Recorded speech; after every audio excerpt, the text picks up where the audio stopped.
Hello students, मैं Smith Patel आप सबका अपने चैनल पर स्वागत करता हूं। और आज हम लोग सीबीएसई 10th के केमिस्ट्री का first chapter chemical reaction and equation देखेंगे। इस चैप्टर को स्टार्ट करने से पहले हम लोग अपने डेली लाइफ में होने वाले कुछ चेंजिंग को देखते हैं। आप सब अपने डेली लाइफ में बहुत सारे चेंजिंग को देखते होंगे, जिसमें से मैंने यहाँ पे कुछ को मेंशन किया है, जैसे रस्टिंग ऑफ आयरन, लोहे में जंग लगना, स्वरिंग ऑफ मिल्क, दूध का खट्टा होना मतलब दूध का फटना, सेटिंग ऑफ कर्ड, दही का जमना या दही का बनना, फर्मेंटेशन ऑफ ग्रेप्स, अंगूर का किण्वन, अंगूर का पकना, राइपनिंग ऑफ फ्रूट्स, फलों का पकना, स्पॉइलेज ऑफ फूड, भोजन का खराब होना, बासी होना, burning of fuels like wood, coal, LPG, wax, candle, petrol etc।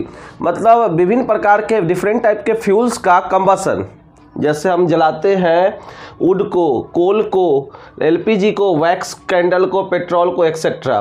फिर जर्मिनेशन ऑफ सीड्स, बीजों का अंकुरना, सीड्स का जर्मिनेशन, सीड का अंकुरना, electrolysis of water it means जब हम लोग पानी से इलेक्ट्रिसिटी पास कराते हैं, वाटर से इलेक्ट्रिसिटी पास कराते हैं तो हाइड्रोजन में और ऑक्सीजन में स्प्लिट हो जाता है। इस प्रोसेस को बोलते हैं इलेक्ट्रोलाइसिस। फिर कुकिंग ऑफ फूड, भोजन का पकना, खाने का पकाना। तो ये चेंजिंग, ऐसा कुछ चेंजिंग है। फिर दूसरी और कुछ चेंजिंग को मैंने मेंशन किया है, जैसे stretching of A rubber band को खींचेंगे मर जाएगा, stretching of A rubber band. Cutting of paper का काटना या कपड़े का, क्लॉथ का काटना। Expansion and contraction of substances on heating and cooling.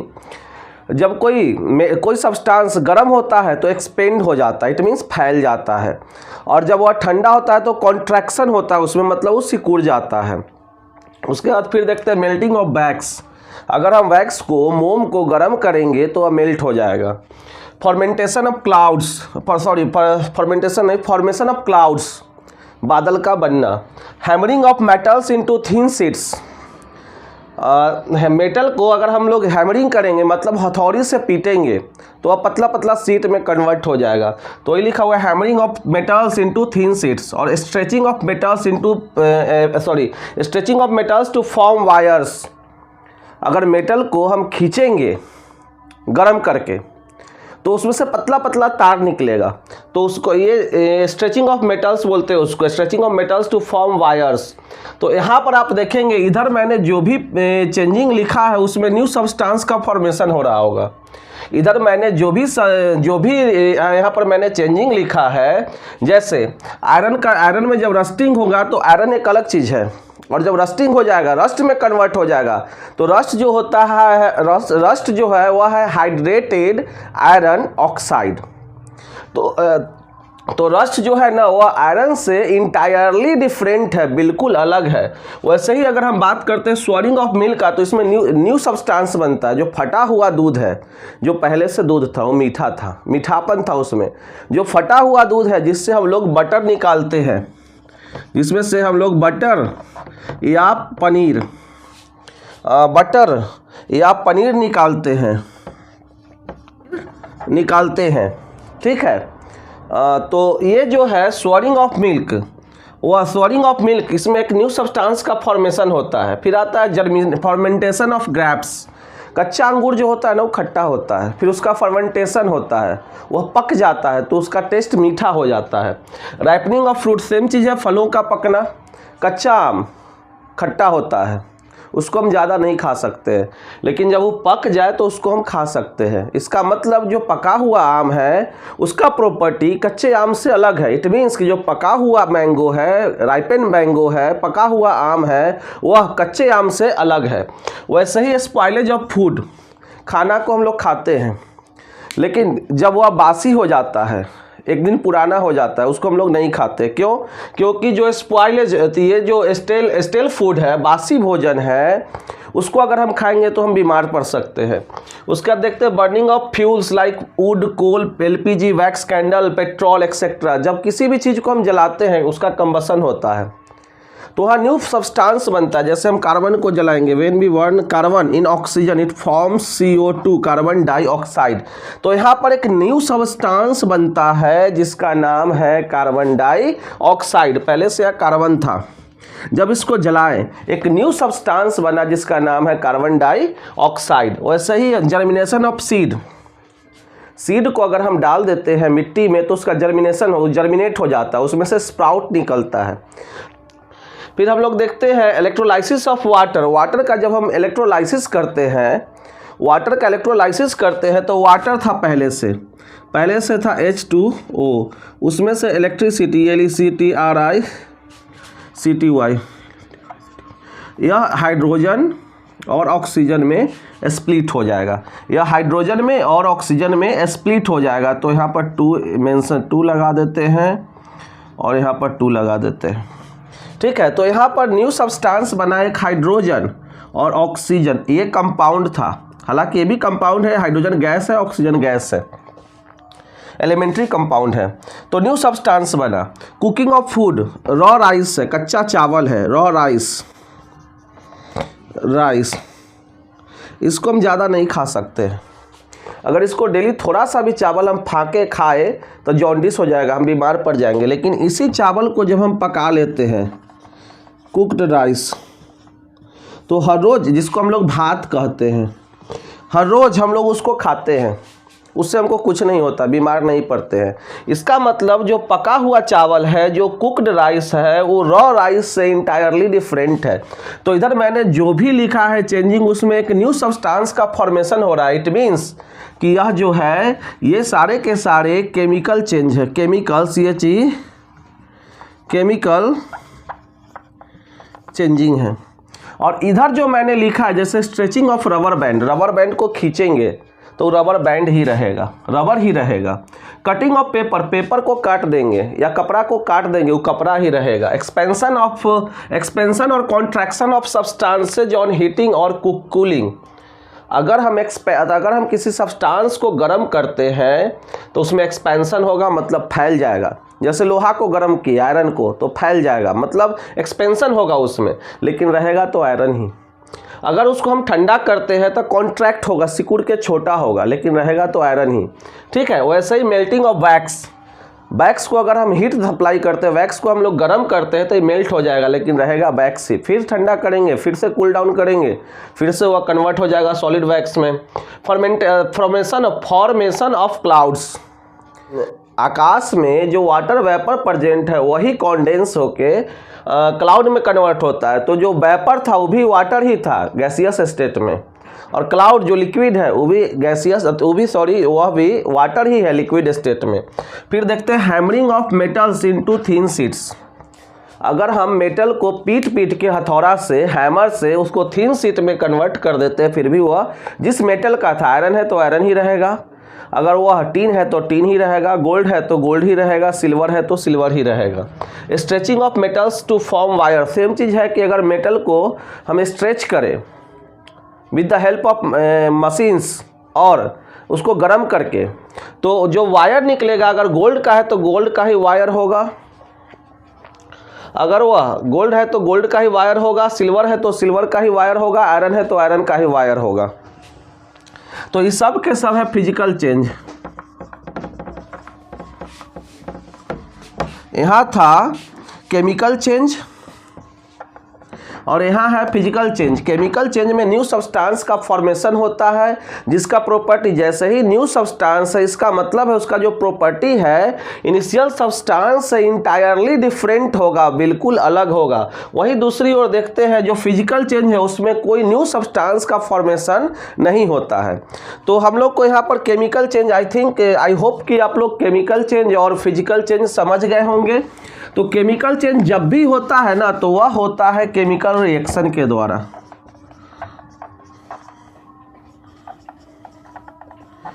Chemical reaction के द्वारा जब भी केमिकल चेंज होता है, इट मीन जब भी न्यू सब्सटेंस का फॉर्मेशन होता है तो वह होता है केमिकल रिएक्शन के द्वारा। अब केमिकल रिएक्शन है क्या, इसका डिफिनीशन हम लोग देखते हैं। केमिकल रिएक्शन, तो जब कोई सब्सटेंस अकेले या किसी अन्य सब्सटेंस के साथ, अदर सब्सटेंस के साथ मिलकर एक या वन और मोर देन वन, एक या एक से अधिक न्यू सब्सटेंस को बनाता है। अब जब न्यू सब्सटेंस है तो उसका प्रॉपर्टी पहले वाले सब्सटेंस से बिल्कुल डिफरेंट होगा, इंटायरली डिफरेंट होगा। जैसे देखिए, when we burn carbon in oxygen it forms carbon dioxide which is entirely different element, entirely different substance और compound। ये जो कार्बन है, ऑक्सीजन है, उससे इंटायरली डिफरेंट है। फिर when we burn magnesium in oxygen, when we burn magnesium in oxygen it forms magnesium oxide MgO। तो यहाँ पर जो मैग्नीशियम ऑक्साइड है एक कंपाउंड है और मैग्नीशियम एक था मेटल, मैग्नीशियम एक एलिमेंट था, सॉरी एलिमेंट में मेटल है, तो मैग्नीशियम एक एलिमेंट था और मैग्नीशियम ऑक्साइड जो एक कंपाउंड है, तो यहाँ एक न्यू सब्सटेंस का फॉर्मेशन हुआ। वैसे ही when we burn calcium carbonate, when we heat calcium carbonate it splits into calcium oxide which is also known as quick lime. इसको हम लोग बोलते हैं quick lime, calcium oxide and carbon dioxide. तो यहाँ पर हम देखते हैं कि when we heat calcium carbonate, जब हम कैल्शियम कार्बोनेट को गर्म करते हैं तो यह कार्बन डाइऑक्साइड और कैल्शियम ऑक्साइड में स्प्लिट हो जाता है। यहाँ कार्बन डाइऑक्साइड ये जो है एक अलग कंपाउंड था, कैल्शियम ऑक्साइड एक अलग कंपाउंड है, और जब अलग कंपाउंड है तो इसका प्रॉपर्टी भी इंटायरली डिफरेंट होगा कैल्शियम कार्बोनेट से। वैसे ही एक और सब्सटेंस बना है कार्बन डाइऑक्साइड। फिर हम देखते हैं इसमें और भी देखते हैं इसका एग्जाम्पल। जैसे हम लोग देखते हैं NCERT का ही है, ये जो है एक्टिविटी 1.1 का इक्वेशन है, एक्टिविटी 1.1 का ये है इक्वेशन है। फिर हम देखते हैं 1.2 का इक्वेशन। हम सॉल्यूशन लेते हैं, सॉल्यूशन किसका लेते हैं, तो हम लेते हैं लेड नाइट्रेट PbNO3 का होल ट्वाइस, इसका हम सॉल्यूशन लेते हैं और इसमें हम ऐड करते हैं पोटेशियम आयोडाइड का सॉल्यूशन, एक्वस सॉल्यूशन, मतलब वाटर में सॉल्यूशन इसका बनाया गया है। तो यहाँ पर डबल डिस्प्लेसमेंट रिएक्शन होगा और क्या होगा, ये जो है आपका नाइट्रेट वह चला जाएगा पोटेशियम के साथ, तो बनेगा पोटेशियम KNO3। पोटेशियम का जो वैलेंसी है वो +1 है और नाइट्रेट एक रेडिकल है जिसका वैलेंसी होता है -1, तो इसमें एक्सचेंज होगा आपस में, तो बनेगा, इसको क्रिस क्रॉस रूल बोलते हैं, या बनेगा K1NO3 का 1, तो यह हो जाएगा KNO3। 9th में आप पढ़े होंगे इसको। तो पोटेशियम नाइट्रेट का solution plus lead iodide PbI2, यह सॉलिड है, यह प्रीसिपिटेट है, येलो कलर का PPT बनेगा, PPT प्रीसिपिटेट। प्रीसिपिटेट क्या होता है, एक इनसॉल्युबल सब्सटेंस होता है जिसका फॉर्मेशन होता है chemical reaction, during chemical reaction. Chemical reaction के दौरान ड्यूरिंग केमिकल रिएक्शन जो इनसॉल्युबल सॉलिड सब्सटेंस बनता है, जो सॉल्यूशन से क्या हो जाता है, अलग होकर उसके बॉटम में सेटल हो जाता है, उसको हम लोग बोलते हैं PPT, प्रीसिपिटेट।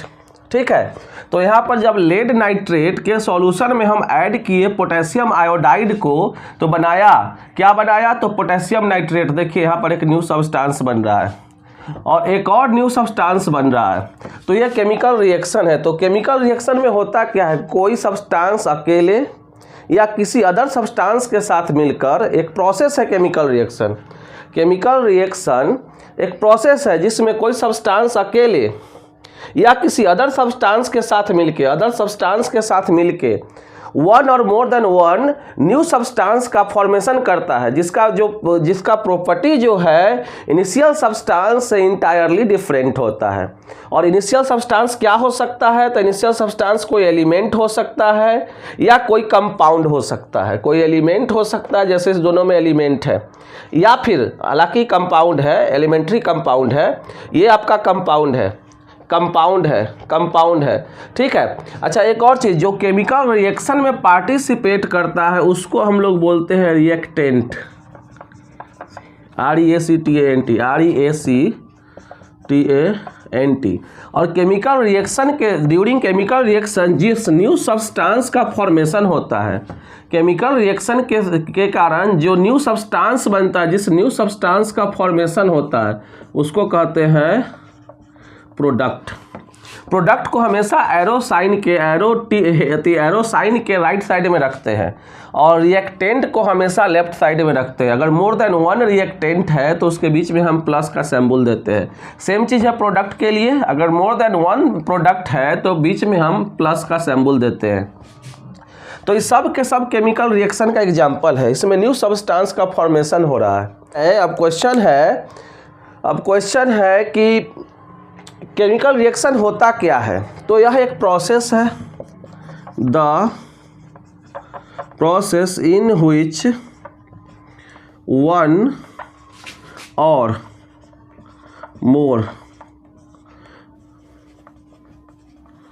सब्सटेंसेज, अगर वन है तो सब्सटेंस हो जाएगा, सब्सटेंसेज। अभी सब्सटेंस कौन सा हो सकता है, एलिमेंट और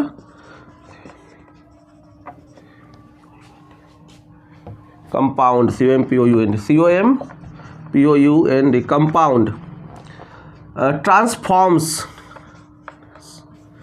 ट्रांसफॉर्म इनटू वन और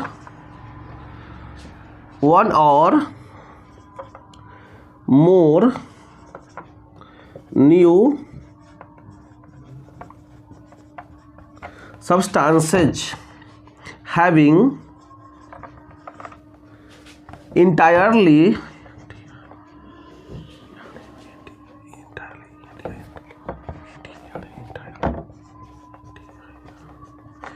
different property from initial substances।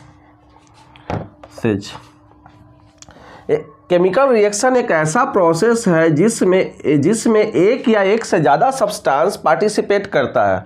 Participate करने वाले सब्सटेंस को हम लोग बोलते हैं रिएक्टेंट, और वह ट्रांसफॉर्म होके, वह चेंज हो करके कन्वर्ट हो जाता है एक या अधिक न्यू सब्सटेंस में। और जब ये न्यू सब्सटेंस है तो उसका जो प्रॉपर्टी होगा ना, वह इनिशियल सब्सटेंस से इंटायरली डिफरेंट होगा। जैसे यहाँ पर कार्बन डाइऑक्साइड का प्रॉपर्टी कार्बन से डिफरेंट है, मैग्नीशियम ऑक्साइड का प्रॉपर्टी मैग्नीशियम से डिफरेंट है। अब ये हो गया हमारा केमिकल रिएक्शन। अब सवाल है कि केमिकल रिएक्शन में होता क्या है।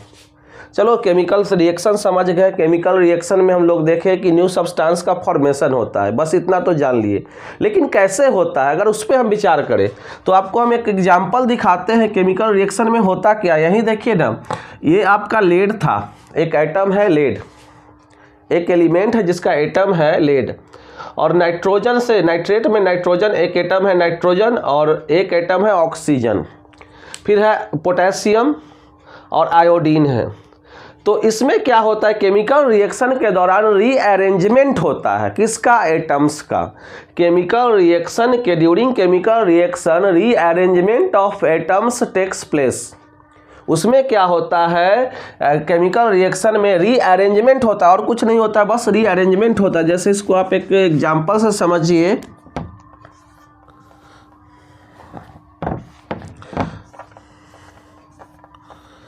ये आपका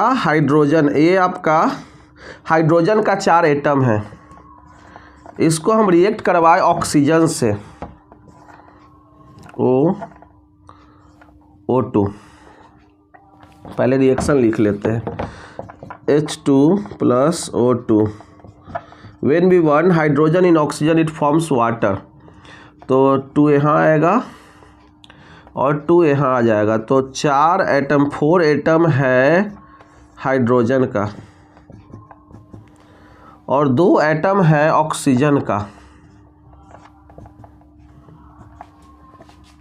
अब करे होगा क्या, रीअरेंज हो जाएगा आपस में, ये आपका रीअरेंज होगा, ऑक्सीजन हो गया, रीअरेंज हो जाएगा, hydrogen oxygen hydrogen plus hydrogen oxygen hydrogen. तो यहाँ देखते हैं कि सिर्फ और सिर्फ क्या हुआ है, तो एटम्स का रीअरेंजमेंट हुआ है। तो केमिकल रिएक्शन में एटम्स जो है उसके बीच जो बॉन्ड था वो स्प्लिट हो जाता है और रीअरेंज होता है, फिर से नया बॉन्ड बनता है, बस और कुछ नहीं होता है। ठीक है, अब हम लोग देखेंगे एनसीईआरटी का जो फर्स्ट एक्टिविटी है 1.1 उसको देखेंगे। एनसीईआरटी का एक्टिविटी 1.1 देखेंगे।